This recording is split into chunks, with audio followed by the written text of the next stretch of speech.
Très bien, alors merci beaucoup d'être ici. Je voudrais commencer par un petit bilan. Je ne sais pas si certains et certaines d'entre vous étaient là au vernissage hier soir. On est assez fiers d'annoncer qu'on a passé la barre des 9000 visiteurs hier soir. Je crois 9200 au total. Ce qui est un record pour le Grand Palais éphémère ou même pour le Grand Palais. Le Grand Palais, le vrai, qui n'avait jamais passé cette barre pour une seule soirée de visite. Donc je trouve que c'est pas mal pour un événement principalement organisé par des bénévoles. On pourra en reparler. Et je pense qu'on peut tous être d'accord pour dire que ça a été un succès, même si l'image des salons est aujourd'hui dans les médias, on s'en est rendu compte dans la préparation de cette édition, parfois devenue un petit peu confuse, un petit peu incertaine. Alors c'est pour ça que cette conférence de presse est très importante. En propos très introductif, en fait, hier soir, en discutant avec beaucoup de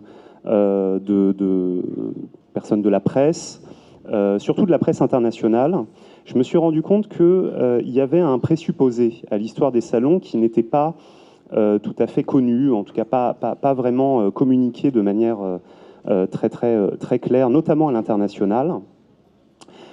C'est que, vous savez, même en anglais, en fait, on n'a pas de mot pour dire un salon. En anglais, on dira toujours une foire, fair, quel que soit le type d'événement. Or, avec le temps, on se rend compte que finalement, cette idée du salon à la française, si elle était bien connue, et d'ailleurs si elle s'est exportée à la fin du 19e siècle et au cours du 20e siècle, a évolué progressivement dans les mentalités dans un statut, on va dire, hybride. Hybride parce que ce ne sont pas des événements mercantiles à proprement parler, bien qu'on puisse y acheter de l'art. Ce sont des événements associatifs qui sont gérés par des associations qui sont d'utilité publique, qui sont déclarées d'utilité publique pour certaines depuis plus de 100 ans, sans être totalement dépendants d'un système institutionnel.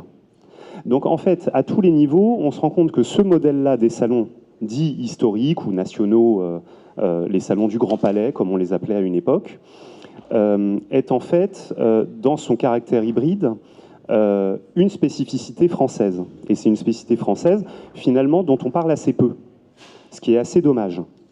Donc ça, c'était le premier point qui est vraiment un point général. Ensuite, le deuxième point qu'il faut bien comprendre et qui est parfois mal compris, mal connu, même des artistes eux-mêmes exposants, mais je laisserai Jean-François Larieux, qui est le président de la Fondation Taylor, qui est ici avec nous, parce qu'il était membre fondateur d'Art Capital dans les années 2000, et parce qu'il a joué un rôle très important dans l'histoire des salons, en passant par le salon d'automne dans les années 90. Il en parlera mieux que moi, parce qu'il a vécu tout ça de l'intérieur. Ce qu'il faut bien comprendre sur ces salons nationaux, autre spécificité française, c'est que ces salons, vous savez, une foire habituellement ou un salon d'art, c'est finalement assez plastique. Ça pourrait s'exporter un peu n'importe où, dans n'importe quel lieu. On le voit d'ailleurs avec beaucoup d'événements artistiques qui changent de lieu, qui peuvent même parfois changer de ville, ou même s'exporter d'un pays à l'autre. En France, on a cette chose très particulière, qui est que on a non pas un salon qui a été fait pour aller dans un lieu. Les salons nationaux n'ont pas été faits, pensés pour aller au Grand Palais, puisque c'est de ça dont on parle. En fait, c'est le Grand Palais qui a été pensé pour l'événement. Alors ça, c'est quand même un fait historique assez passionnant en termes d'histoire du patrimoine, parce qu'on a là quelque chose d'assez unique, avec un lieu qui a été pensé pour ça, et par les artistes eux-mêmes qui étaient exposants, puisque ce sont les architectes de la Société des artistes français qui ont conçu ce bâtiment. Ensuite, dans les années 90, quand il y a eu la grande fermeture du Grand Palais, vous savez, à partir de 93, l'histoire du boulon, tout le monde connaît ça, même quand on n'y était pas, même quand on est né après. Il y a eu en fait de grands débats dont on parle assez peu maintenant, mais l'État s'est vraiment posé la question du démantèlement en fait du Grand Palais. C'est vrai qu'aujourd'hui, quand on regarde ça, on se dit oh, bon, il fallait rénover, ça coûtait cher, mais enfin, quand même, c'était un morceau du patrimoine. Eh bien, en fait, ce n'était pas une évidence dans les années 90, et la question s'est posée. Et ce sont les artistes exposants des salons nationaux qui se sont battus pour entériner le classement aux monuments historiques. Il était auparavant, je crois, inscrit, je ne veux pas dire de bêtises là-dessus. Jean-François pourra confirmer ça. Donc le Grand Palais a été ensuite maintenu sous la forme que nous lui connaissons, avec ces grands investissements dans ces grands travaux qui ont été faits grâce à ça. On arrive à la période actuelle, dernière fermeture en date pour travaux du Grand Palais, rénovation, réouverture des galeries nationales, très attendues, tout ce qui va avec, que vous connaissez bien, parce que là, cette fois, on est dans la contemporanéité de l'histoire du lieu. Et une interrogation se pose. Et c'est là où je vais conclure mon propos liminaire, et ensuite je passerai la parole. Ce qu'il faut comprendre, c'est que comme le Grand Palais, l'histoire du Grand Palais était liée aux salons nationaux depuis plus d'un siècle, il y avait un accord tacite qui existait et qui a pris plusieurs formes, soit sous la forme d'un accès gratuit ou très peu cher au Grand Palais, puis sous la forme de subventions qui découlaient d'un accord, là encore, d'un compromis trouvé entre les gestionnaires du Grand Palais, la RMN et le ministère, qui en fait, en gros, arrivait de fait à une gratuité d'accès, bon, qui était une gratuité déguisée, puisque en fait la subvention publique couvrait le prix d'accès au Grand Palais. Pour vous donner les chiffres, le Grand Palais coûtait à peu près, j'arrondis, mais enfin 300 000 € pour la location.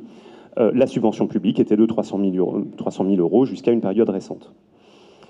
Aujourd'hui, cette subvention, pour les éditions qui vont venir, pour cette édition-là et pour les éditions à venir, même si elle reste à définir pour les éditions futures, a été réduite à un chiffre assez étonnant, puisque en fait, on peut se poser la question pourquoi ce chiffre-là, de 50 000 €. Alors on peut se poser la question, est-ce qu'il faut donner très très peu ou ne rien donner du tout? C'est vraiment une question d'organisation. Il y a ça, là quelque chose un peu qui interroge sur la manière dont les choses ont été décidées. Mais bon, il y a certainement un faisceau de facteurs derrière qui permettent d'arriver à ce résultat.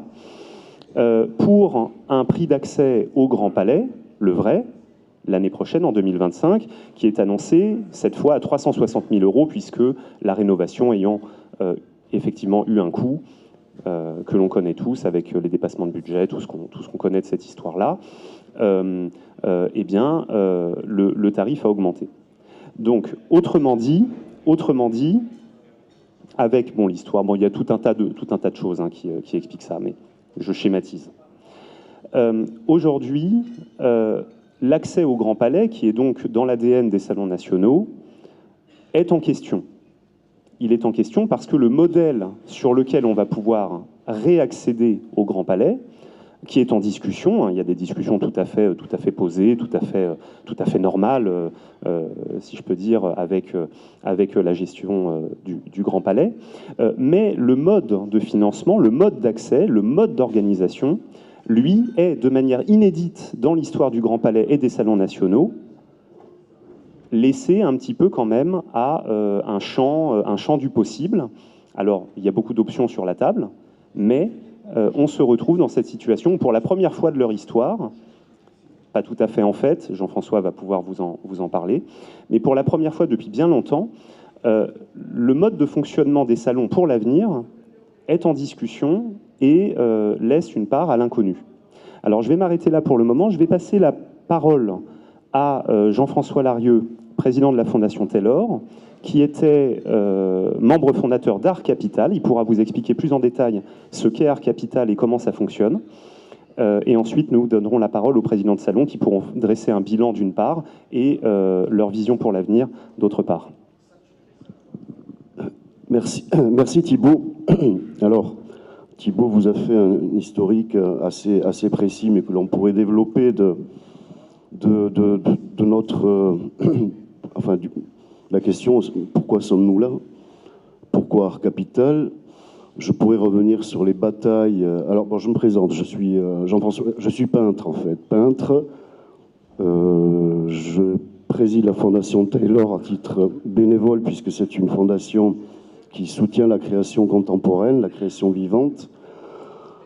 Et à travers ce que je peux représenter en tant qu'artiste, par cette condition d'artiste, j'aimerais vous expliquer pourquoi nous luttons, pourquoi nous avons lutté, pourquoi nous organisons ce type d'événements, de manifestations, pourquoi autant d'artistes pluridisciplinaires, toutes tendances confondues. Je ne parlerai pas d'un point de vue esthétique, mais de cette condition d'artiste. Pourquoi autant d'artistes se battent pour être vus, pour essayer de capter un public, aller à la rencontre du public, aller à la rencontre de marchands d'art, de collectionneurs. Nous nous battons, nous avons créé Art Capital, comme d'autres manifestations existent, parce que nous croyons qu'un tel rassemblement d'artistes, organisé par les artistes, est une nécessité vitale pour toute la création. Et c'est pour cette raison-là que nous nous battons. Alors, on pourrait parler des luttes passées, la fermeture du Grand Palais que j'ai vécu, je présidais le salon d'automne à l'époque, tout ça c'est du bénévolat. Évidemment, nous sommes entourés de professionnels, notamment sur la communication, et notre objectif est d'aller beaucoup plus loin, de développer cette manifestation, la professionnaliser aussi. Mais voilà, donc il y a eu cette chute du boulon, la fermeture du Grand Palais, et c'est en 2006 le ministre de la Culture, Don Dieu de Vabre, qui est venu nous trouver. Il avait compris l'intérêt d'une grande manifestation collective puissante. Il est venu nous trouver, il nous a dit, écoutez, si vous arrivez à vous fédérer, à trouver un moyen de vivre ensemble et de créer un événement majeur, banco, je vous aide. C'est ainsi qu'est né Art Capital. Et aujourd'hui, cet événement, je ne vais pas le dire de cette façon-là. Il y a pléthore de manifestations, pléthore de foires. Je reviens d'Art-Up où j'exposais avec une galerie à Lille. Très très belle manifestation. Elle est organisée par des galeries, c'est le marché de l'art. Nous en avons besoin. Mais cette multitude d'événements organisés professionnellement par les marchands d'art, elle est importante, c'est le marché, mais on a besoin d'avoir un terreau qui se développe, un terreau dans lequel on va tendre la main aux jeunes générations. C'est ce qu'on fait à la Fondation Taylor aussi. On va tendre la main à de jeunes artistes qui n'ont pas encore trouvé de galerie, qui ne sont pas encore dans le marché de l'art, mais qui, à travers cette manifestation, parce qu'elle est centrale, cruciale, elle est au cœur de Paris, peuvent arriver à aller à la rencontre, à être découverts. Et c'est pour ça que nous nous battons, tout simplement. Et c'est compliqué, mais croyez-moi, tous les présidents, les organisateurs, tous les artistes mettent un coup de main à la pâte, sans salaire. Par contre, nous savons nous entourer, nous allons nous entourer beaucoup mieux encore dans l'avenir, de façon, et vous le verrez, que cet événement devienne quelque chose de très important.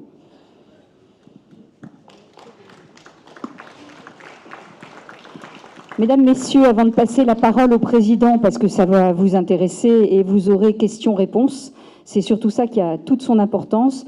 Dans le dossier de presse que vous allez retrouver, vous avez vu les grands points.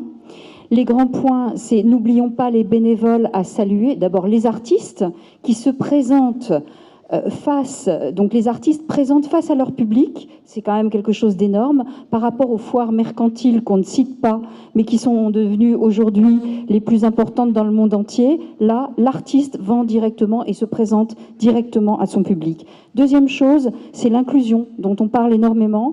Et bien là, vous avez une batterie de bénévoles qui sont là à se battre depuis des années, qui sont là pendant des semaines, qui donnent le meilleur d'eux-mêmes pour réussir un événement incroyable. Donc, Donc, vous allez voir que sur ce salon, quand vous allez tourner sur ce salon, le nombre d'artistes, c'est le nombre de 2000 messieurs, qui ont tous des différences, qui ont tous une façon de s'exprimer, je crois que ça, il faut le saluer, parce que ça n'existe nulle part ailleurs. J'ose dire, parce que je le connais, il existe le salon de Londres, la Royal Academy, que l'on pourrait comparer un peu au salon Art Capital, mais Art Capital a quand même tout son sens et son avenir. Je vous remercie et je vous laisse entendre les présidents.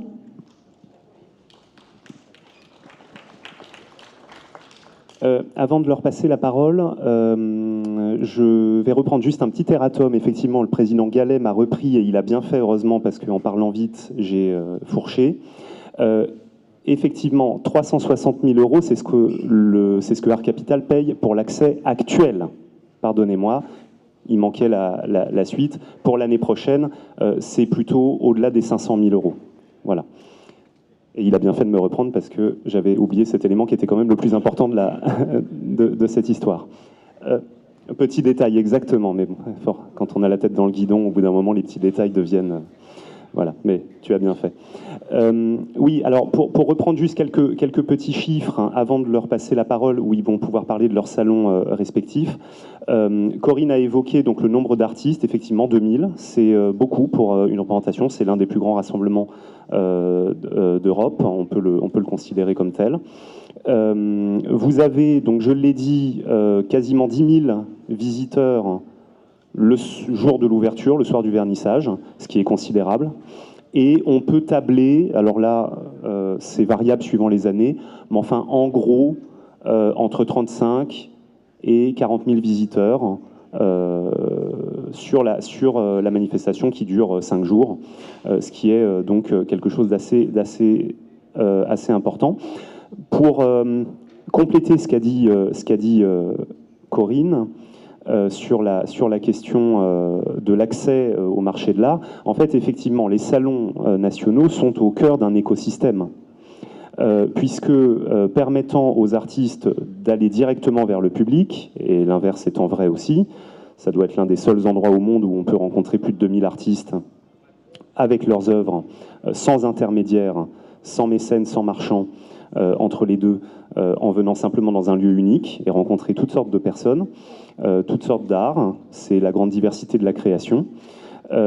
Simplement pour appuyer cette chose, vous savez que le monde contemporain a été, depuis les années 90, très interrogé par la façon dont les artistes devaient aller au contact du public. Et notamment en France, parce qu'on a un modèle très particulier, avec une présence de l'État qui peut être assez forte par certains aspects. On connaît les fonds régionaux. Mais finalement, une présence de l'État assez distante vis-à-vis de la création du quotidien. Et donc, dans ce contexte-là, permettant à un nombre quand même très important d'artistes d'exposer dans un événement unique, les salons nationaux ne jouent pas qu'un rôle événementiel ou de plateforme de diffusion de l'art. En fait, elles jouent un rôle d'inclusion pour les artistes, en leur permettant d'accéder au marché, d'accéder au public. Et c'est quelque chose qui est plus large, en fait, que la simple question événementielle. Je fais cette toute petite parenthèse, mais je crois que c'est important parce que j'en ai parlé hier soir à des journalistes étrangers qui peut-être n'avaient pas tout à fait cette notion. Mais en France, il n'y a pas de statut à proprement parler de l'artiste. C'est quelque chose qui est en discussion, c'est quelque chose qui est un vieux serpent de mer en politique. Créer un statut unique de l'artiste, plasticien, graphique, en France. Mais en l'absence de ce genre de dispositif, vous avez besoin de plateformes qui permettent aux artistes d'exister, qui créent de la solidarité et qui créent de la dynamique. Voilà, je voulais juste compléter ça comme ça. Alors, voilà, il est là. Alors, je vais passer la parole à Jacques Dalloz, qui est issu du Salon des Indépendants, mais qui, cette année, assure la présidence d'Art Capital dans son intégralité. Merci. Bon, je pense que Thibaut et Jean-François et Corinne ont dit l'essentiel. Ce qui est important, c'est que Art Capital, ce sont des milliers d'heures de travail, c'est des centaines de bénévoles pour faire un salon que vous verrez tout à l'heure. Et on est fiers de dire que c'est le plus grand salon d'art contemporain d'Europe. C'est très important, nous ne sommes pas des sociétés commerciales, nous sommes des associations. Et il est bien évident que vous, journalistes, en écrivant des articles ou un reportage télévisé, vous êtes là pour booster cette dynamique de tous ces bénévoles, tous ces personnes qui travaillent bénévolement, bien sûr, gratuitement, pour faire ce grand salon, et nous en sommes fiers. Voilà, en tout cas, merci d'être venus si nombreux, et on va passer la parole à monsieur.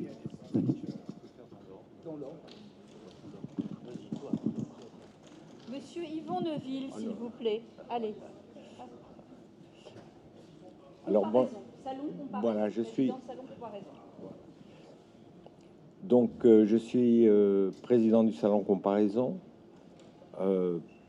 Tant de belles paroles ont été prononcées par des gens qui savent parler. Moi, je ne sais pas parler. Je sais à peine peindre.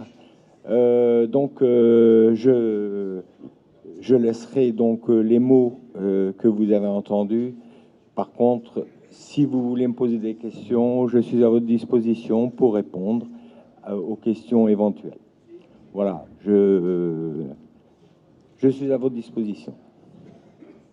Merci Yvon. Yvon est un artiste aussi timide, donc, mais il répond très bien, il va très bien répondre à vos questions techniques sur le salon Comparaison. Bonjour, moi je suis Bruno Madeleine, le président du Salon des artistes français, Société des artistes français créée en 1881, après que les salons aient quitté le giron de l'État, puisque nous sommes l'héritier de l'Académie royale qui a été créée par Louis XIV pour mettre en valeur les artistes français. On a un nom qui nous colle à la peau, Société des artistes français. Néanmoins, nous n'exposons pas que des artistes français, puisque nous avons une renommée qui attire beaucoup d'artistes étrangers. Et cette année, on a aussi une délégation particulière d'artistes chinois pour les 60 ans de la reprise des relations diplomatiques avec la Chine. Donc notre spécificité, c'est de faire venir des artistes de toute la France et de l'étranger, comme je vous le disais, de réunir tous ces gens-là dans un lieu prestigieux à Paris, que les artistes méritent. Voilà, c'est pour ça qu'on travaille toute l'année pour préparer tout ça. Et on est heureux de leur proposer cet écrin que nous aimerions que vous relayiez dans vos médias. Merci.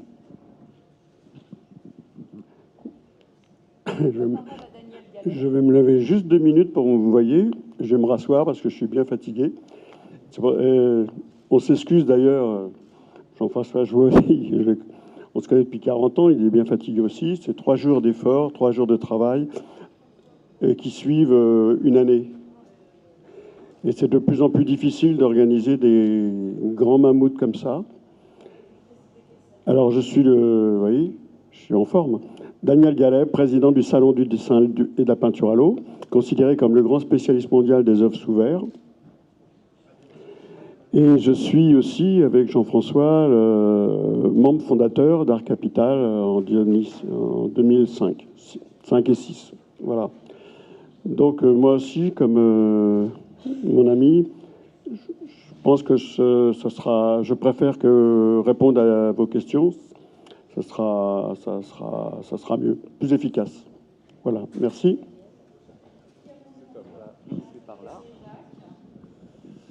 Bonjour, je suis Jacques Rochevarger, je suis président du Salon des Indépendants. Donc, je crois que tout a été dit sur le salon. Nous fêtons, aux indépendants, les 140 ans de l'association cette année. Donc, si vous voulez venir voir, on a une petite partie historique qui vous renseignera. C'est une histoire assez merveilleuse, mais je crois que tous les salons ici représentés ont des histoires merveilleuses et Art Capital également. Voilà, merci à tous de vous être déplacés. Et si vous avez des questions, nous serons là pour y répondre. C'est une double question, messieurs les présidents. La première est brutale. Vous avez parlé de chiffres extrêmement importants pour la location de cette grande salle. Question brutale, qui prend cet argent? Où va cet argent? Deuxième question totalement différente, une question un peu naïve de ma part. Les associations en question sont fragilisées par la modernité. Ne seriez-vous pas plus fort, plus costaud de vous réunir en une seule association que représente plus ou moins Art Capital, je suppose. Mais ne seriez-vous pas plus costaud et plus fort, unis en une seule association? Voilà ma double question. Alors, je vais passer la parole au président, je pense, Madeleine et Gallet, dans un premier temps, et puis à Jacques.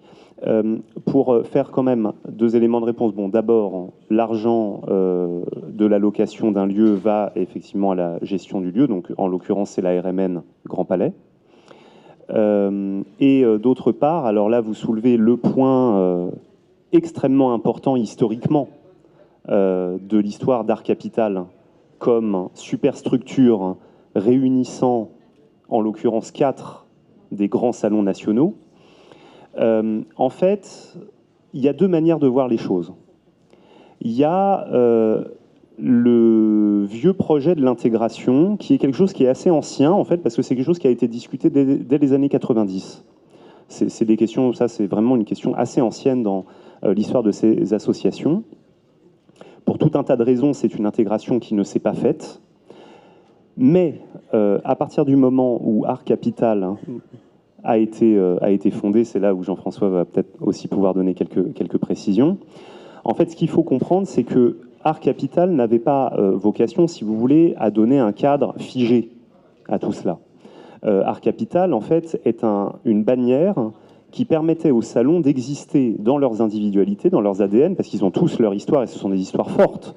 On ne peut pas envisager de dissoudre des associations parfois centenaires, pour certaines un peu plus récentes, mais enfin qui, au plus récent, datent de l'après-guerre, et qui ont non seulement une histoire propre, mais qui portent avec elles toute une histoire de l'art contemporain.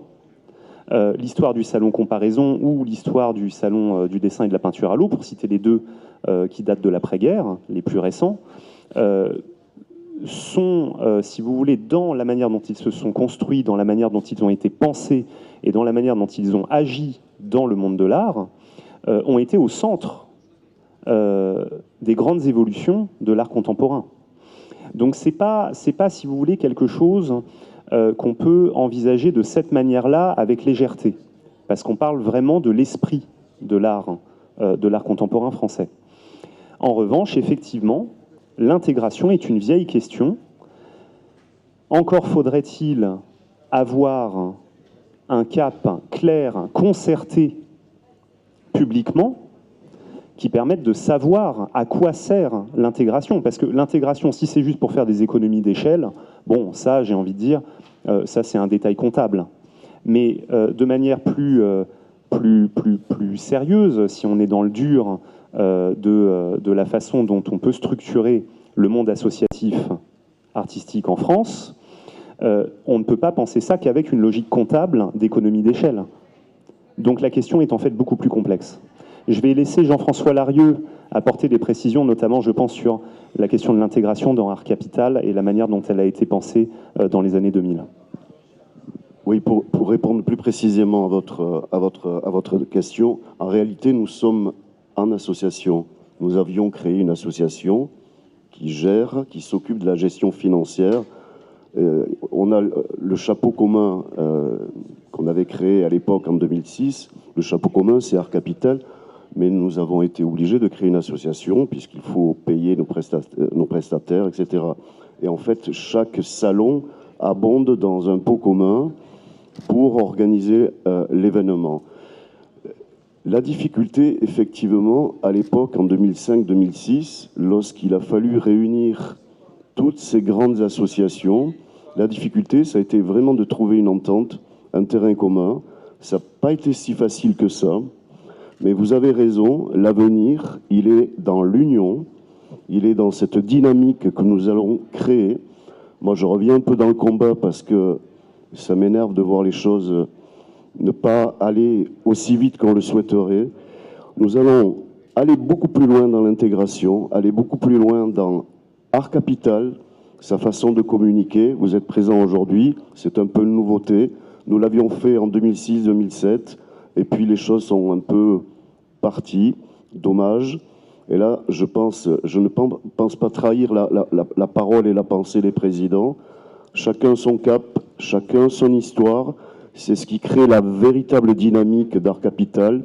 Mais aujourd'hui, ce sont tous des alliés, des partenaires. Et vous avez raison, il faut aller dans ce sens-là. Voilà. Je vais passer la parole à Bruno Madeleine, président des artistes français. Je voudrais faire un petit parallèle avec la biodiversité.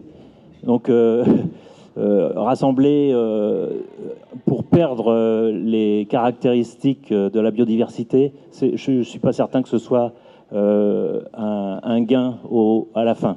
Parce que chacun a ses caractéristiques et c'est l'association qui nous permet d'avoir beaucoup plus de force, de mon point de vue. Alors, que Art Capital nous fédère, ça c'est bien entendu l'outil qui nous a permis de créer un événement très très important. Et Art Capital doit subsister pour que sa force subsiste. S'il faut intégrer d'autres partenaires, ils seront les bienvenus et on progressera. La question que vous avez posée sur la deuxième question est une question essentielle. De l'extérieur, mais je dirais presque de l'intérieur. On se l'est posé, Jean-François l'a dit, en 2005. On a travaillé 1 an et demi pour... En fin de compte, il faut être clair. Quand en 2005, le ministère nous a dit... C'est fini. Avant, vous aviez le Grand Palais 6 mois. Les grands salons se succédaient pendant 1 mois. C'était notre grande maison. Certains autres artistes, dans d'autres métiers, ont plusieurs opéras, plusieurs théâtres, un peu partout, dans toutes les provinces. Nous, on avait un lieu, le Grand Palais. Du jour au lendemain, on nous dit, c'est terminé tout ça. Soit vous vous réunissez en 1 semaine, tous, soit vous partez. Quand vous réunissez 4-5 salons historiques avec chacune de ces associations, leurs spécificités, qui vont de pas de jury, pas de prix depuis 1 siècle et demi chez les indépendants, complètement l'inverse depuis 3 siècles aux artistes français. Bref, chacun avait ses propres moyens, qui ne sont pas les mêmes, et aussi sa manière de travailler de l'intérieur. Et artistiquement, tout le monde se rejoint, ça, c'est pas tellement le problème. Mais c'est surtout, ça a été très compliqué, automatiquement. Les murs du Grand Palais tremblent encore dans nos réunions. Mais il est sorti un petit miracle. Que contrairement à ce que certains fonctionnaires du ministère pensaient, on a réussi à créer Art Capital. Certes, on n'a peut-être pas été au bout de ce qu'on aurait pu faire, mais on partait tellement loin, chacun ayant ses acquis. Les 5 salons qui ont travaillé pour créer ça avec leur personnalité propre. On a réussi à passer au-dessus de tout ça. Sur certains sujets, sur certains programmes, on perdait, d'autres on gagnait, on votait. C'est l'avantage des associations, mais aussi, pour d'aussi grands événements, la limite des associations. Mais c'est un fait. Une association, on vote et on va à la majorité. Mais la question, encore aujourd'hui, se pose, toujours là, je réponds toujours à votre deuxième question, on doit se la poser encore aujourd'hui. Association unique ou pas? Mais pourquoi, nous les plasticiens, on serait les seuls à avoir une seule représentation nationale dans notre métier, Là où il y a chez les musiciens des orchestres un peu partout, enfin, je ne vais pas énumérer tout ce qui se passe dans les autres métiers d'art. Pourquoi nous, on devrait être les seuls à avoir une association? Mais la question se pose, vous avez raison. Donc en conclusion, en fait, sur cette question, l'intégration, c'est un enjeu. Mais l'intégration ne devra pas tuer la diversité. C'est-à-dire que vous avez une diversité d'ADN qu'il faut absolument préserver, parce que ce n'est pas cette diversité qui pose fondamentalement problème. Le problème est organisationnel. Oui, vous nous avez demandé, la première question, c'était qui paye. En fait, vous avez compris qu'on a plus de subventions quasiment. Qui paye en fait les expositions? En fait, c'est très simple. Pardon, c'est très simple. Qui paye les expositions? Ce sont les artistes. En fait, aujourd'hui, ce sont les artistes qui exposent, qui payent quand même très cher, parce que nos associations n'ont plus du tout de subventions, pas quasiment plus. Et en fait, ce sont les artistes qui sont obligés, et comme vous le savez certainement, la plupart des artistes ne vivent pas avec des salaires gigantesques. Et donc, en fait, c'est très, très dur pour tout le monde. Et il y a certainement beaucoup d'artistes qui ne peuvent pas exposer ici, faute de subventions. Voilà.